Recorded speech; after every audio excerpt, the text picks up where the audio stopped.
it's Marion from IntoBodmin.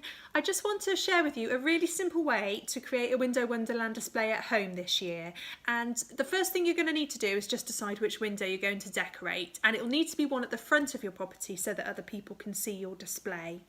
So this idea that I'm sharing today is just for a really simple silhouette effect, and it's really inexpensive, and I promise you it's easy to do.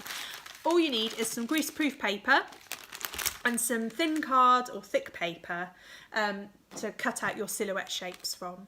So you need to measure the panes of glass in your window and then cut your greaseproof paper to fit the panes of glass. Okay, you might need to stick a couple of bits of greaseproof paper together, like I've done here. You can just do that with a bit of glue, and I've ended up with 2 panels like that cover my kitchen window.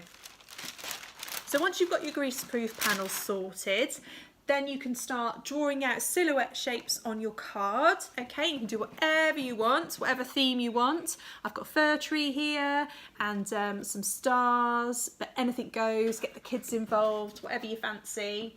So cut out all your card shapes, and then you're just going to arrange those onto the greaseproof paper however you like. Just glue them down, and then you'll end up with your silhouette design that perfectly fits your window. So once you've done that, you're just going to stick that in the window with some blue tack or tape and backlight it. So you can do that just with a desk lamp pointing at it or some fairy lights, and it will give a lovely glow from outside that will look really pretty when people are walking by. And I'm going to show you what this design looks like after dark.